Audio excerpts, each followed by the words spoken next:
Kaixo neska mutiak, gaur Clair Obscur Expedition 33 dakarkizuet. Eta beno, mutila humaniatzen ari nazen arren, burrukan 3 neska agertuko dira. Eraso interesgarren eta euskatela deritzo dalako. Guk eraso dugu lehenengo, beraz gu hasiko gara.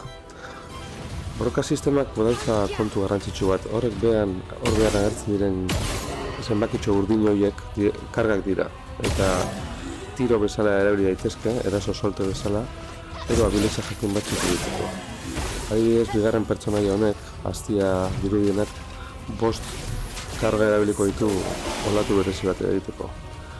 Eta beste honek, eraso solteak egingo ditu, azkenean bakarrik erabiliko du bere eraso arrunta ez du abilizia jakinik erabiliko. Interesgarrietarikoa kontraerasoak dira.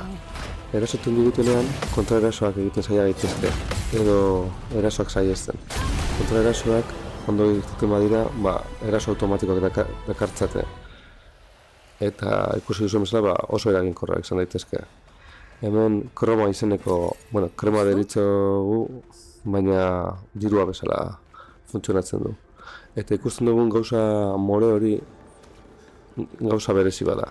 Petank izeneko pertsonaia batzu daude lantzean behin, hemendik agertuko da, harinago edo berandago.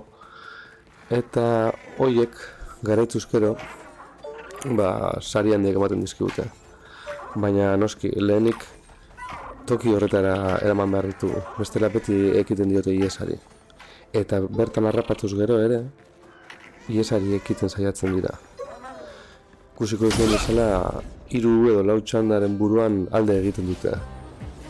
Beraz, adi egoteko moduko dira. Hemen erasotzen ari zaizkit, eta beti egiten dut kale batean, hor kale egin dut bitan, eta beraz ez dagoen kontraerasorik. Baina, 3 txandan ies egingo duenez gero, alik eta golpe handienak ematen saiatu behar nahiz den bailean, bestera ez dut zailuz pasoko.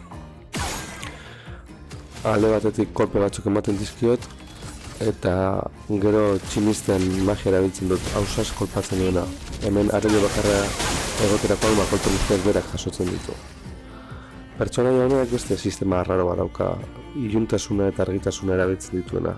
Orduan kolpe batzuk emango dizkiot eta azkenengo bikargak abilezia jakin bat erabiltzeko baliatuko ditut.